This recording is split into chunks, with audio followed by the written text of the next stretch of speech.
Welcome to Mastering the Art of Real Estate. Mastering the Art of Success. I'm your host, Debbie DiMaggio. We are here today with Gary Wilson. He is coming to us from Pennsylvania.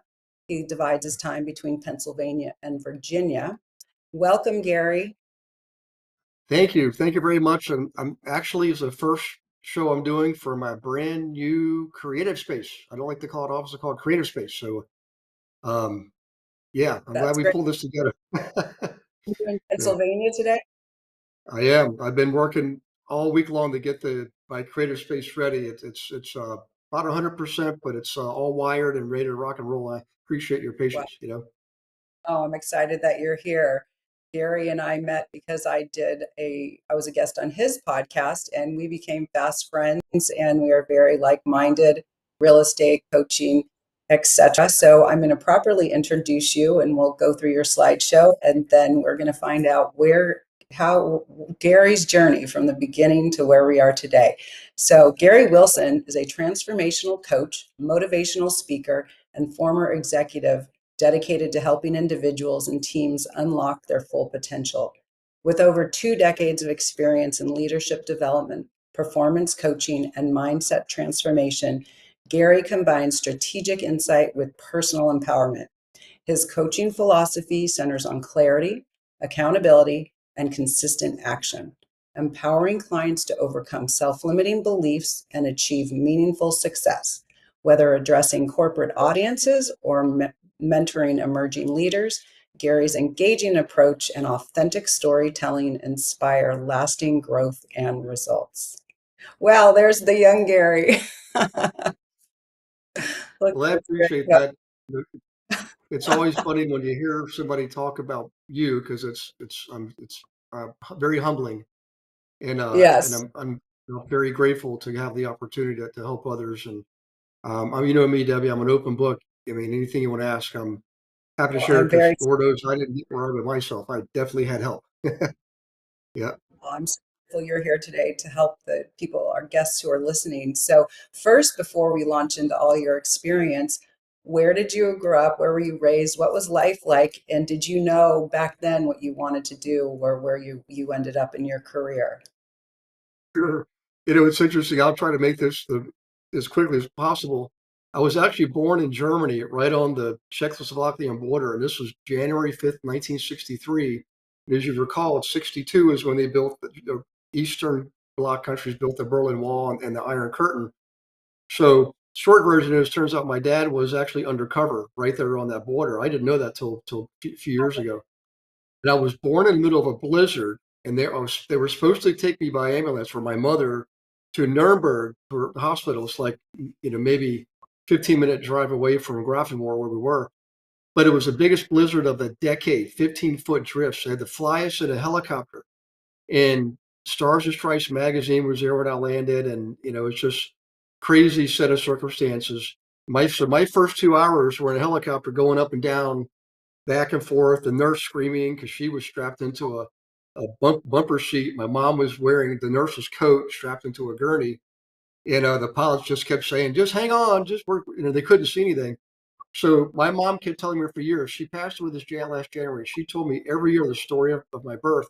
And she said, your entire life has been like that, like a roller coaster in the middle of a hurricane. And she said, you smiled the whole time. And like the downhill slopes were the exhilarating, of course, it's, moments of sheer terror. but that set the pace for my life. I love life, living that way. I live a life of adventure, travel. And I wake up, Debbie. I swear I have caffeine in my blood. I don't know what it is, but I wake up usually 4 in the morning, and I just go till about 10 o'clock at night. And when I sleep, I am asleep for a solid 6 hours, and I just same thing. It's just the way my life's been. But and again, as far as real estate goes, I was Wow, that is, determined I was going to. Go ahead. I'm sorry. I just said, incredible beginning to your life. Yeah, yeah. But as far as real estate goes, I was always fascinated with houses ever since I could, do math. And I started drawing house plans. One of my best friends, Kevin McKinney, his dad was an architect, and they lived this amazing cantilevered home where you had to walk over a bridge to get to the home, and it was looking over a lake, and it was 360 degrees glass. It was a square home, but all glass all the way around. And I'm like, I'm going to be an architect. And this was when the Brady Bunch was out, when, the dad was an architect. So I started drawing house plans based on the frontal view. That's all I knew. When my mom saw me doing this for fun, and my turns out my grandfather taught architecture at university, like, 60 years before. So for Christmas that year, my mom got me a complete drawing kit with everything, the drawing board, the T-square, the compass, and everything. And my grandfather taught me all the steps of, the scaling, the symbols, everything related to floor plans. And I still draw floor plans today. I've designed two of my own homes. Um, I didn't get into architecture as a profession. I did get into investing. And that was another story. Started off with my freshman year in college, you know. So that started. Mm. So yes, wow, that's incredible. But I'm sure in real estate you used those design skills Yeah, throughout your career. So when did you pivot into investing? Where were you in college? And yeah, where did you attend and how did you get into investing in your freshman year? sure. Just another great story. So I was going to go to Virginia Tech for School of Architecture, but where we live was so far out in the woods, nobody ever really went to college. So I don't think the high school counselor knew what to do with me. He said, "Well, apply for School of Architecture. It's what you want. You got the grades, you got the SAT." Turns out I didn't. I mean, you had to have like the maximum best of SAT scores. So Virginia Tech called me in an interview and they said, "We really like you, but why didn't your counselor tell you to apply to general studies just to get in? And then you take a few classes in transfer architecture." And I said, "It's first I've heard of this." So I ended up going to Old Dominion down by the ocean. They call it the School by the Sea, and took computer science. But before I started, Debbie, what's cool is at the orientation, like midsummer, you take the placement exams for English and math and all that. And there I met my one of my best friends in life now, Socrates. And he and I were palling around together. We went back to the student center.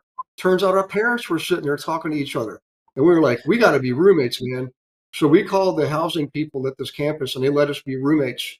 And that his dad was a big investor in Richmond, Virginia. And when we graduated college, we were going to go rent like most people do. And he said, "No, you're not.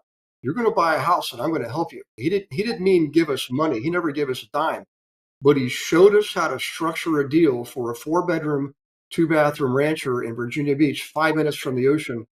And that was I thought, and holy cow, this is really easy. I'm going to invest. And I'll tell you more about that later. But that's how that whole thing started, and that was Wow. probably one of the biggest, most pivotal moments of my entire life. That one episode right there define the path of the next 40 years. It'll be 40 years this January. Hard to believe, you know? Wow. So did you rent out the rooms? Did you guys each have a room and rented out the other two rooms?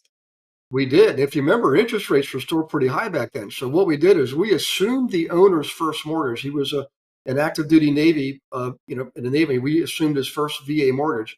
We refinanced his second, and we gave him a third note for the remaining equity, a third mortgage.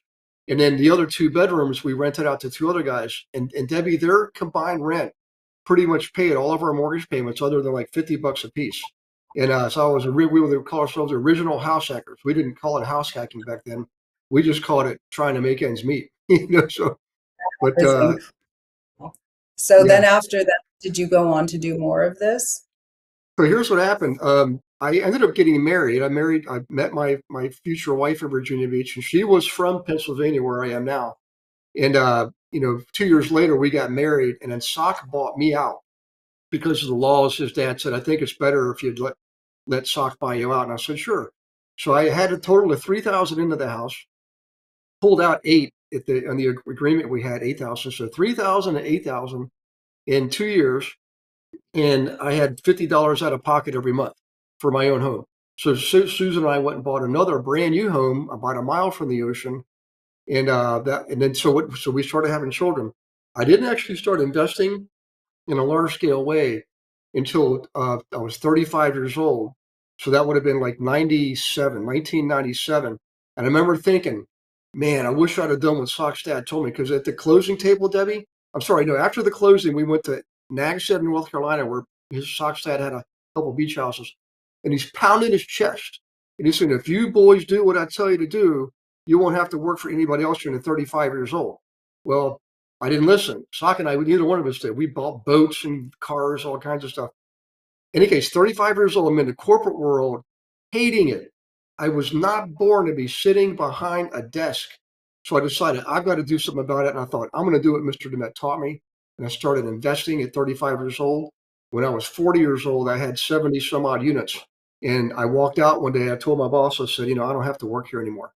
And he was actually happy for me. They knew I was buying properties. They thought I had like 13 units. They had no idea I Wow. had 72. So And, let's break it for our yep, audience. So how did you buy that? You had bought the one with your friend Socrates, and then when you were 35, you decided to start investing again. How did you yep. buy that first, second property? Give So us an really outline. what I did was I'm pretty good with math and logic. So I just laid everything out. I said, you know what? I had about 50,000 in cash that I'd saved up. I had my 401k, which was separate, had all that going. I was getting promoted, 5 weeks vacation, had the whole thing. But when I was looking at the properties, I thought, I know I can do owner financing and this, and at the time, assumable mortgage had gone from non-qualifying, which means you could just sign a piece of paper, to qualifying, where you had to actually get approved like you would for your own first mortgage. So I thought, you know what? I got great credit. I'm going to go ahead and use the bank money because it was cheaper, and I had great credit, and I had 50,000 bucks. So it allowed me to buy 3 properties, putting 20% down. So I got 2 fourplexes and a triplex, like in the first month of making this And big what commitment. did those cost, those properties? These were two. I'm sorry, what was that? What was the price of those homes, those Oh units, my those gosh. Oh, 100,000 for the one fourplex, 80,000 for the other fourplex, and the wow. triplex was that was cheap. That was like 40,000 or something. I mean, it took a lot of work. But So you bought what I, three off the start with your 50 and leveraged it with the bank. That's is incredible. so I had instant equity. I had cash flow. The banks loved me because, of course, the properties were standing on their own. And what I did, Debbie, is I went out and bought. So then my cash was exhausted. So what I did then is I took out a home equity loan on my home, got 25,000 there. And then I took out a personal line of credit, which is not secured. I got 25,000 there, so I had another 50, right? Then I went out and bought several more properties. And that next year, using secondary credit for down payments, I bought 7 more properties. I had a total of 10 properties in 30 units by the end of the first year. And I was cash flowing. I literally could have left the bank at that point. I could have retired right then. The cash flow, my net for the properties was matching my net from my job. But I didn't want to do that because it wasn't where I wanted it to be to have the lifestyle I wanted. So here's what I did, and this is a game of discipline. I want to really encourage everybody to really listen to this. When you have success investing, it's going to go to your head. I can promise you. You're going to think you're a genius and you're king of the world, and you're going to start being too aggressive. That's what I did. Don't be like me. Be better than me. So I decided what to do was I'm going to take the next year off from investing. I'm going to fix up all those properties, raise all the rents, and I'm going to pay down those secondary loans, which I did in a year's time. I had all the secondary debt paid down. So I had only primary mortgages, first mortgages, I had more cash flow, and I had better properties, so they were worth more money. And guess what I found? I found a private lender he was a commercial lender because I was going to get a commercial loan for my next big property. And he looked at what I had and he said, "Look, I tell you what, I also do private lending." I said, "Tell me more." And he gave me an 11% mortgage. It wasn't hard money, it was just private money that encumbered the equity across all 10 properties. And it was like 100 something thousand dollars. That maybe it's 200,000. That allowed me to go get a 9 unit building and pay cash for it with that. Wow. Remember, it was not secure. It wasn't. He drew up liens, but he didn't record them. He said, if you sneeze wrong, I'm going to record these liens. I said, don't worry. I'd rather die than screw up. So I took that 9 unit, fixed it up, raised all the rents, refinanced it so it had its own first mortgage that allowed me to pay off the it was called a blanket or business blanket loan against the equity. Paid that off, and he allowed me to keep open the line of credit. But guess what he did for me, Debbie? When I got that 9 unit under its own first mortgage with higher equity and higher rents, guess what he did for me? What did he do? He raised the limit on the line of credit. So I went Oh, out, nice. then I did the next one and the next one. Next thing you know, I mean, I'm sitting on. it took this took a couple of years because I would leverage to the hilt, then I'd fix them up, pay down the leverage, raise the rent, so I'd have ample cash, ample equity, and ample cash flow. So I'm going to give everybody my numbers. These are my numbers, and I suggest you do something similar. The banks always want to know that if you're going to borrow money, that no more than one third of your take home money, your W-2 income plus your passive income from your investments, um, that your debt is no more than one third of all your income. So I took that to heart. So what I would do is during the year that I was aggressively growing, I would go to 80% leverage. To me, it was very risky. Other people go 90, 100%. I'm too conservative. So I went to 80%. But by the end of the year, the next year, I'd build the equity, right? Build up the cash flow. So my leverage then was back down to one third, two thirds, one third equity, two thirds debt. That on the balance sheet, that would be the asset liability side, right? And then the cash flow, I always want to make sure my mortgage payments were no more than one third of my cash flow, right? So I had, one third equity, and I had one third of my cash flow was devoted to debt. So I had two thirds of my cash flow available for, utilities, repairs, vacancies, and of course, cash flow. When I got to that point, here's the other part. So remember this: one third, two thirds, right? On one third equity, two thirds debt, and on the cash flow, um, two thirds debt and one third cash flow. Then when I retired, my requirement was I needed to have enough cash flow coming in to more than exceed my bank income, plus pay for vacations and pay for my lifestyle, which is what I did. And I wanted to have enough cash capital available to be able to do four projects. A project being either I'm buying something, I'm remodeling it, I'm marketing it to sell, or I'm refinancing, right? So I did basically the Burr method: buy, remodel, rent, refinance. And that's literally what I did for the next several years until I bought a 90 unit building. And I'm like, I mean, how much more do I need? That was my thought. I remember thinking, how much more do I need? And because I was working off, missing my kids, I thought I'm going to stop right then. And unfortunately, I went through a divorce. As soon as I stopped, working so hard, my life was like, well, I don't know who you are anymore, and Oh, I'm going to take off. So it was okay. And then being a blessing. I mean, I'm living in the same town with her now. We're in the same zip code, and we share is our it children. 90? So that was a 90 unit building you bought was maybe not the last, but you bought the 90 units. So then so you have all this experience and a lot of connections. And then did you go into what was next? Did you go into selling real estate So here's and what happened. Yeah, about the time I was leaving the bank, I left the bank in August of 2003. In January 2002, I got my real estate license because I wasn't able to find agents who were really able to help me. Wonderful people, but they're brokerages, the Caldwell Bank or Remax, the big box companies were not teaching their agents on the residential side how to work with investors. And I realized that because I would ask them questions. They would say, "Oh, yeah, I can help you. I know all about investing." None of them invested, and none of them really knew how to analyze and evaluate properties thoroughly and accurately. So I thought, I'm going to get my license. So I got my license.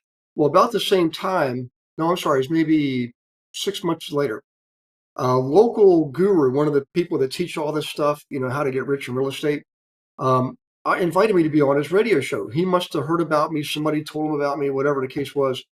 He invited me in his Saturday morning business program. This was when radio was still big. And I said, I was flattered. I said, really, me? And he said, yeah, you're a freaking rock star. I said, well, my wife doesn't think so, but okay, I'll come do the radio show. So I did the radio show, showed up at 8 o'clock in the morning, wearing my hippie beads and, I had my surfer shirt and everything. And he called me Monday and he said, I need to work with you. You said I sold more training programs on Saturday and Sunday than any other time in my business after your appearance. He said, because people kept saying that guy seemed like a real guy, like a real person. He's not like a polished speaker. right. And I wasn't. I didn't know anything about speaking. And he said, would you come by and have lunch with the guys every now and then? I said, absolutely, you know. So I went in on a Saturday, had lunch, and everybody wanted to have lunch with me. So I went to this restaurant that could take 25 people. And they found out I had my license, and they're all like, can you be my realtor? Well, guess what I said? I said, no, I don't do that. And after about 100 times, my wife probably was right. She said, are you stupid? God's trying to tell you something. You've got another line of business you can create. And sure enough, the next class I went in, I said, look, I know you're all going to want me to do this, help you, me be your realtor, and I really don't do that, but I will take two of you. I'll take two of you out. Well, every hand went up. Everybody wanted to be the two. And then it's when it hit me. I got a business model here. So I created it called Investor Agent. And I never spent a dime on marketing. They told their friends and neighbors and relatives, and it just grew and grew and grew. My first year, Is that how you began your team? You started your team like from not the even beginning then, I did 110 transactions my first year, all by with, myself. so not with the other agents that you brought on. That was just you. No, those are realtors. I mean, I'm sorry, those were investors. Those weren't agents. Those were investors. I was Oh, okay. teaching them. So my You were deal was with the investors. investors when you started selling, and were you selling homes and Yeah. units or both? So here's All what right. happened. Wait, I we got to told, go to commercial break. We'll be right back with okay, Gary Wilson to finish okay. this story and hear more. Did you know that your beliefs create your entire reality, but it's the subconscious beliefs that do most of the creating? Belief shifter and life coach Shiraz can help you identify those limiting beliefs and eliminate them, often in a single session. Like it was almost instant, like I had relief right away. Creating better health, relationships, careers, and finances. Let Shiraz help you step out of safety and into awareness. Definitely something's happening. It's like a flow inside. Yeah, it feels good. Whether in person or online, Shiraz provides personal coaching, belief shifting. Visit Shiraz at energeticmagic.com or call 416-529-7429. Energetic Magic. Find your greater happiness. Be well. Be aware. Be magical.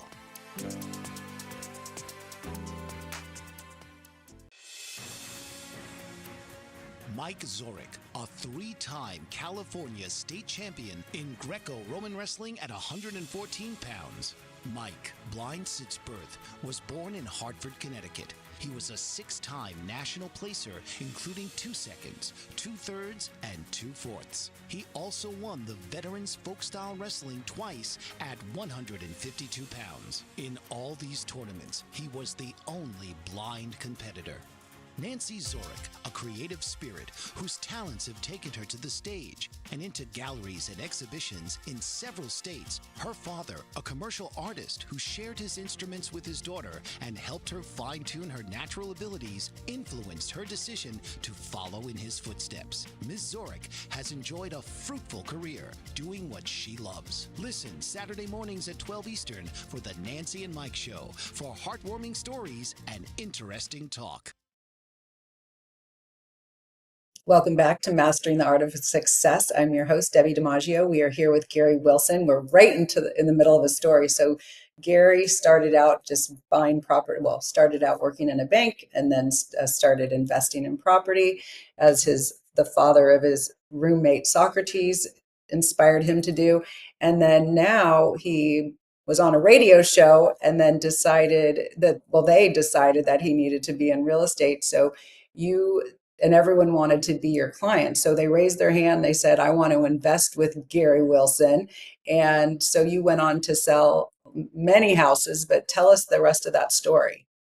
So what I did is I required them to go through the training that this other guy was offering because I had taken it. So I understood what he was saying. And he was spot on. He was a really good investor. And I said that I'm going to work with them if they follow all the procedures properly for investing. And I require 3% of any transaction, any sale, whether the seller paid me or not. The buyer would have to pay if the seller didn't. That was my requirement. I was back in hindsight, I should have charged a lot more. But in any case, I did 110 transactions that first year, Debbie, and I had no help, no assistance. It was just me and my truck and my computer, and we just crushed it. I was written up in articles, put on the stage. All I had no clue. I was like Forrest Gump. Like, I'm just, what, really? What? So, I laugh about it now, but it's exactly what happened. So here's what I realized. At the brokerage I was at, there was 30 agents. Like maybe I was 30 or 31. He actually told me at the end of my anniversary year there, when he said I need a picture to put in this paper in a magazine because you broke all the records. He said you outperformed all the other agents at the office combined. I'm like, are you kidding me? And he said no. And it's just my work ethic. I'm just a freaking workhorse. So I realized I should start my own brokerage. This is what I did. So I took everything I knew, put it in the educational format, started a brokerage called Winworthy Advisors, and I launched it. This is funny too. January 2008, right when the recession was just kicking in full steam, and Remax, everybody was losing agents left and right. I grew sixfold in those first 3 years of the recession. They're all trying to buy me. Caldwell Banker, Remax, KW, you name it. I kept saying no, no, no, no, no. I finally struck a deal, and I got a multiple of 3, which I found out later is incredible because you usually get a multiple of 1 or 1.5 max. And I still get paid on some what I call residuals on that. All these years later, it's been 13 years, and I still get Because paid on residuals on that. these are agents under you or who are on your Yeah, team, part of you. I So did. I built a team of 111 agents there in 3 states. So the agreement is they give me a multiple of 3 as long as I teach their agents how to do what I did. And I'm like, sure, because I found out I really like teaching. I get a kick out of helping people go from point A to point B. And today, Debbie, I'm come back here to Pittsburgh. I'm running into these guys out at the club and in the golf course. And I'm like, hey, what are you doing? And they're like, hey, man, we retired. What are you doing? You're only 40 years old. He said, but so were you. We did what you told us and we're retired. Not even working. They're like, I can't help it. I have to work. If I didn't work, anybody around me I'd be driving them crazy. So, but in any case, I we're created, always so we're all so I always try to make sure people understand where it came from. So it appears from your story, what I'm hearing is, well, you had a niche, so you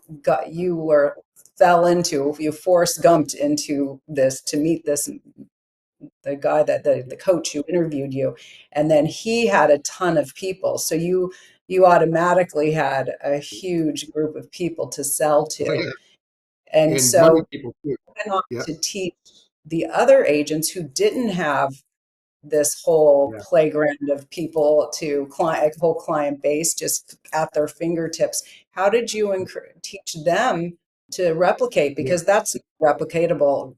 Is that the right word? yeah. um, they don't have the base that you had from this guy introducing you. Yeah. Yeah, that definitely gave me a good start. But so what I did is I created training content and I paid for people to help me create that. So all the agents that joined me, I required them to take my training on working with investors, which meant they had to learn how to invest themselves. I didn't make them invest because you can't actually do that, but I wanted to put them in a position to invest. So I did that. I never had to advertise for agents. I never recruited. I never cold called. They were coming to me. All 50 of those first 50 agents, every one of them came to me. Now, I'll give everybody, all the agents that are listening right now, this is really important. I know the pandemic put a lot of us in our homes behind a computer screen on Zoom. I'm one of them. But I'm telling you, this is a relationship business. I don't care what happens with AI.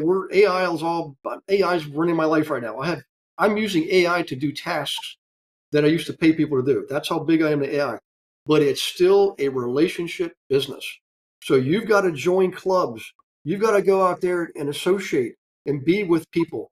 So go to a local investor club and join it. In fact, join a couple of clubs. Get to know the contractors, the inspectors, the attorneys, the lenders, the appraisers. Get to know all these people that are going to be your partners in business, and they will bring you business. What they know, you know what you're doing. Those lenders are going to knock on your door every darn day to bring you new clients because they know you know what you're doing. You'll also be able to invest yourself, and more importantly, you will absolutely meet the investors. Now, I'm going to tell you this, and a lot of you probably are going to keep doing what you're doing, but you want to find the investors who are successful in doing things the right way. You don't want to find people that are trying to cut corners and be cheap because you're going to get cheap results and they won't last. They're going to flush out, guaranteed. But the people that buy the right properties, the right way, put in the right tenants, are not only going to survive, they're going to thrive.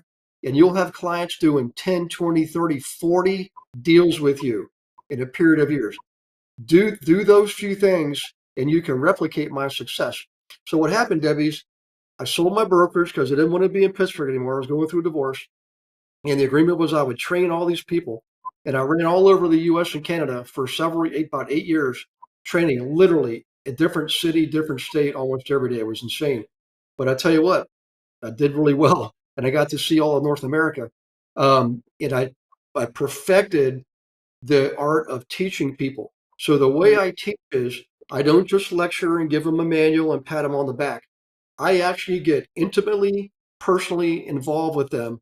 It's called guided training. So when I'm on Zoom, I tell them, share your screen and let's go into your CRM. I'm going to look at your records. And we find the records, contact records for people who are actually engaging with them. Some agents don't even know that clients are engaging with them.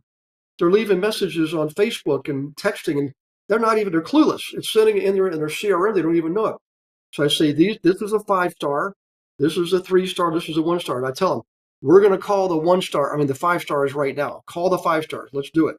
And lo and behold, they get business. That's the kind of training I do. It's like military style. I'm not going to tell you go to the front and shoot. I'm going to go with you to the front and shoot. And that's So how you, these guys are successful. you have to pick up the phone right there and make calls. Absolutely. And I don't fool around. I'm telling you, my time is precious. And I tell people don't do the work. You know what I tell them? I say, look, I've got kids and I have a lot of friends all over. I do a lot of fun things. If you're going to take me away from my family and my friends, it's going to cost you money. And if you're not going to make these calls, let's move on. And maybe there's something else you should do. And I thought I say it politely. I love these people. Believe me, they become family too. But I just have low tolerance for people who are not performers. You've got to actually swing the bat. Good Lord. If every agent out there listening right now would call 5 people a day in their sphere, and that's minimal. They should be calling more like 20 a day, just not to sell something, just to say, hey, I just want to see how the house is going you bought last year. You know what? I remember you flipped that one in Carlsbad 2 years ago. I know it was a big deal, but tell me, what was the end result? So I'll have these conversations with them, and lo and behold, it creates front of mind presence. And so when they meet somebody at church or work or school who's got to move, they'll say, you got to call Gary Wilson's guys. He's got agents all over the country. And we do. We're in 38 states now. Um, Wow. they know we know what we're doing. And here's the killer part.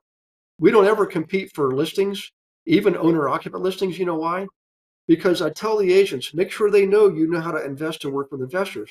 Because smart people understand money. The reason they have money is because they're smart with money. When they know you know what to do with real estate, you're going to get the listing because you're making money in the business where other agents are just got that commission breath. They just need a transaction to survive. Where these guys are helping people invest in real estate. Who would you work with if you were not an agent? You Right. probably work with the person that helps people become millionaires. you know? No, absolutely. So what I'm hearing, because I work with a lot of new agents who come into our office and agents who've been in the office for a while and aren't finding success. So what I'm trying to impose right now on one of our newer agents who's on our team, and she's great because there are a lot of people who don't follow through, a lot more than not follow. There's very few, the 80-20 rule, right? So Mhm. I've been just drilling into her about just, you've got a mentor in me. Let's, take the time, but you have to make the time. Let's put it on the calendar and let's do the work. And I said, right now, from another podcast, I interviewed someone. When this other woman started, she was new and she knew one person in Chicago. And what she led by was she can learn everything. She didn't have experience yet, but she can Mhm. learn. And what you are doing in the way you're teaching as long, and also giving them tasks to do, but Yeah.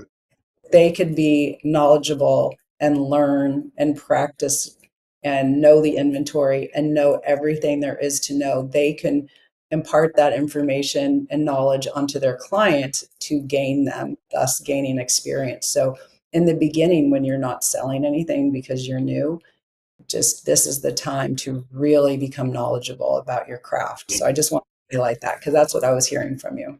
Yeah. Well, our formula, or my formula that I communicate with everybody is it's success is a result of three-part mathematical formula. Part one is you have to have the right education. Part two is you have to have the right information. And the cool thing about the right education, it shows you how to get and use the right information. And part three is you got to take the right action. When you have the right education, right information, right action, you are going to get the right results. I'm not saying the tree's not going to fall on your house and cause headaches. That stuff's going to happen. But the things you can control are what goes on between your ears and what you do with the 24 hours you're having a day. You're in 100% control of that. And it's up to you to decide if you're going to scoot along through life the way you're going. If you're happy, that's great. But if you know that there's more out there and you're wondering how to do it, I'm telling you, there's lots of ways to make money, but this is one of the most sure ways to do it. It's real estate. People need food, shelter, and clothing, and you're offering one of the three. Make a business out of it. I mean, get organized, get structured, be intentional. And if you don't have the passion in your heart, please, Lord, do yourself a favor. Find something else because we got one shot at this thing called life. You know, why spend one moment doing something you don't like? I'm not trying to be mean here. Listen, for everybody listening, I'm trying to give you the most loving thing I can do in the world, which is the truth. You deserve to be happy. Okay. Now, I suggest you do it the right way. Work with someone like Debbie. Let her teach you. I know she's awesome because that's why we're together. I mean, we met. It was like instant karma. I mean, I call her my sister from another mister. I'm telling you, she knows what she's doing in East Bay and beyond. I mean, no, actually multiple places in California. That's right. You go down to Southern California too. California, people think you can't buy and sell out there. You sure can. It's all relative. I know it's more expensive, but everything else, you make more money. You pay more taxes. Everything's more, but because you live in paradise. So we call it the sunshine tax. So enjoy being in California if you're in California. And if you're elsewhere in the country, Debbie can still help you. I know she knows her marketing. I tell you, it works in Florida, works in New York. You need to work with someone like Debbie. If you want to work with me, I'm happy to do that. But start with Debbie because most agents freak out when it comes to investors, and I don't want to force you to do that if you don't want to.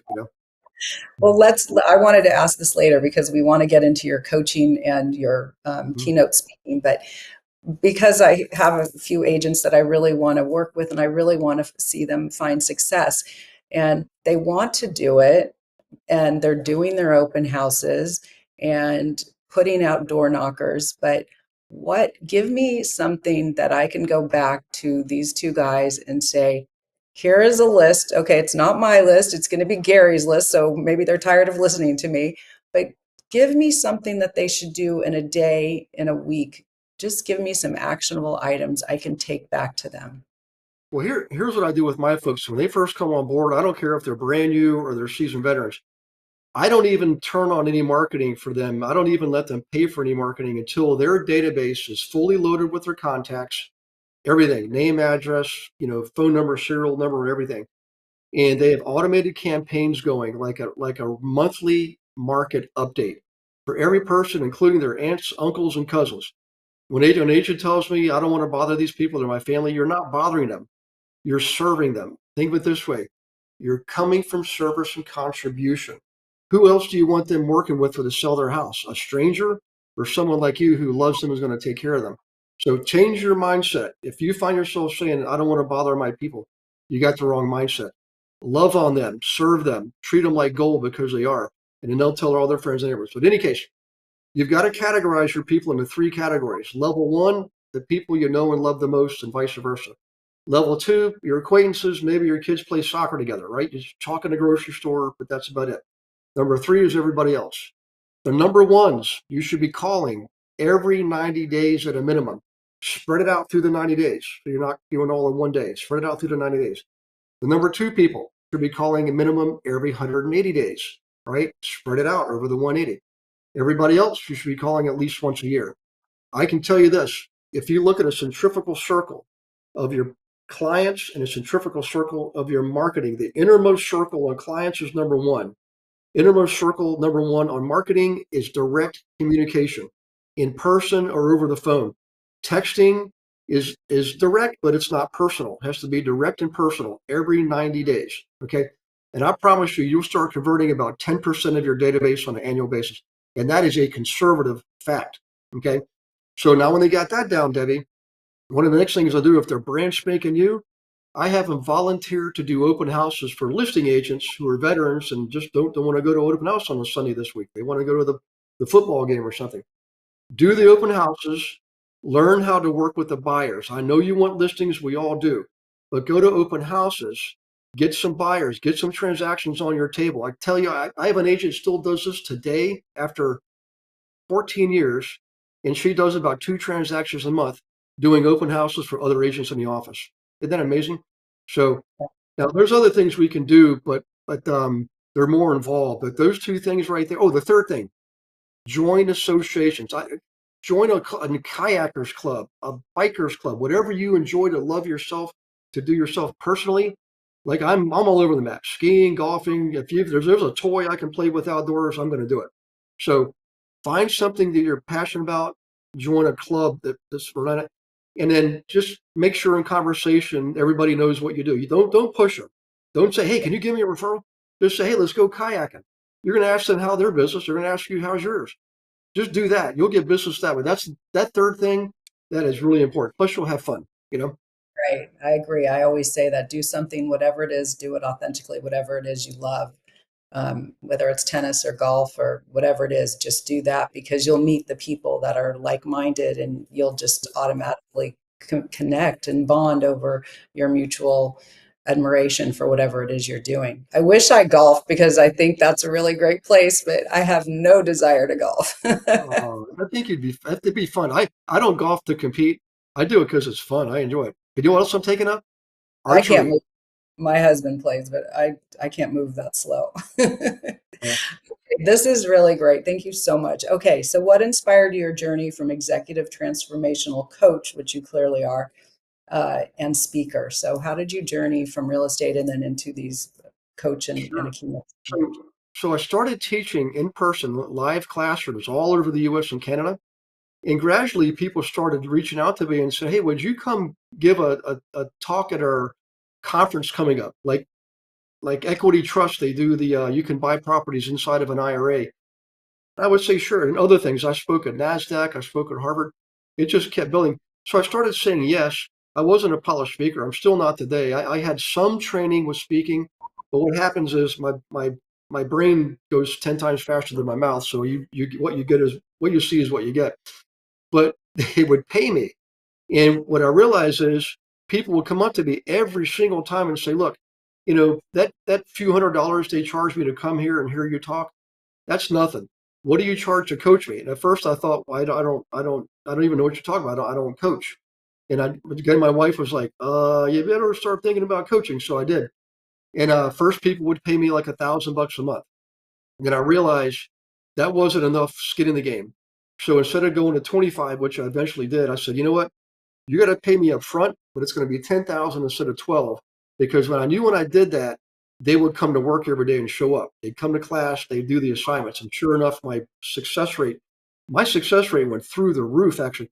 Other people that were doing the same thing said their success rate was like 0.3%. I'm like, what?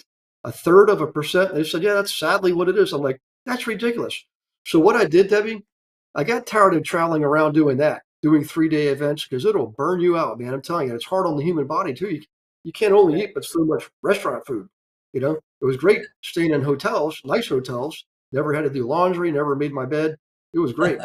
But I wanted to be grounded again and travel on my own terms. So I Right. decided to do everything online, and I was teaching all the students online, and they would give me part of their commission. So here's where I made the big switch. I know this is going to freak people out. Um, I decided I'm no longer going to have people pay me up front because some people still they'd have hardships. Things get divorced, somebody would die, a baby's born, and you got to whatever, all kinds of things happen. And I thought, you know what? I'm going to have it be pay for performance. So I'm going to require 25% like a full referral fee on their transactions. when they have a client buy or sell a property, which means I only get paid when they succeed. I know it sounds crazy, like why would you do that, Gary Wilson? I'm taking the risk that relieves them of that pressure and getting commission breath. I got to get a commission and take it anything. I want them to focus on the right areas with the right clients. I'm just going to tell you, you work with a client who's good with their money, you're going to be successful. But if you work with clients who are not good with money, you're going to have some hard transactions. I'm not saying you won't be successful, but there's nothing worse than people that can't get financing and you can't do anything about it. Now there's programs, and I'm not saying there's programs for them, but that's long term. What I'm talking about is if they want transactions now, they need to identify who are the people that have good credit scores and have money. Well, we know how to do that today, you know. So I bought this system. Everybody gets access to it on my team, and I pay for it. They don't pay for any of my stuff out of pocket. 100%. Gary Wilson either built it or bought it, and they get it for free. They just have to pay me when they earn commissions, a referral fee up to a certain amount, by the way. And that I at first I made less money, but I was building some really neat relationships. Now that model's been 5 years, and wherever I go, I've got people always saying, "Just stay at my house." I'm like, okay. No, I don't have to pay for a hotel, but the thing is, I don't like staying in a hotel. Debbie, I stayed in so many hotels. I had 2 million points with Marriott. I mean, now I would go in, they would treat me like a king. Hey, we're going to upgrade you to the presidential suite. And the first oh thing my, I knew, but so I miss being at home. I love being in yeah. Airbnb. I want to be at home with home cooked meals. I don't want to eat at restaurants, you know? So Gary, we only have a few seconds, but I just want you to offer your Wednesday night workshop that you offer and invite people to come join your team and just share that with Oh, us. sure. It's actually, so it's Monday night. It's called Monday Night Live, and it's 7 p.m. Eastern every Monday. So it's going to be 4 p.m. Pacific and 1 p.m. if you're out in Hawaii. So can we give them the link on the show notes or anything like that, Debbie? Or Yeah, but you okay, can say, and I'll add it. Oh, yeah. yes, I'll add. I actually don't even know what the link is because it's so long. It's a computer link, but it's free, guys. All we do is teach. We don't sell anything. We don't recruit anybody. It's just straight up education on in real estate. It's not all investing. 2/3 of my team's transactions are not even investor transactions. You know, but come to class. It's the best place to start. Also, go to globalinvestoragent.com. You can see the agents. You can see the people that work with me in coaching. You can get some free information. Listen to the podcast. Get some free books. Get everything you can for free. I give a lot of stuff away for free. Get all you can get. Because if you work with me, I want it to be because you know it's the right thing for you. Not because I said it, but because you know it, because you did your research. You read a book. I've got 8 books out there. Take your pick. You know, read Global Investor Agent. That's the best-selling book. It's the latest one. And it's, you know, people, I get calls today, even though it came out 3 years ago on that book, you know. Well, we will put all those links in the show notes. And thank you so much, Gary Wilson. This was incredible. The hour just flew by, and you have just such incredible advice. And I'm going to try to get some of my agents to join your Monday Night Live. And thank you for having me on your show to present a few times. I would love to come back and do some more trainings. And well, congrats on your new home. And I wish you, thank you, Gary, so much. Thank you, Debbie. God bless you and all your listeners. And everybody have a great day. Carpe diem. Absolutely. Tune in each week for another episode of Mastering the Art of Success with host Debbie DiMaggio. Thursdays, 2 p.m. Eastern. Real stories, real strategies, real success.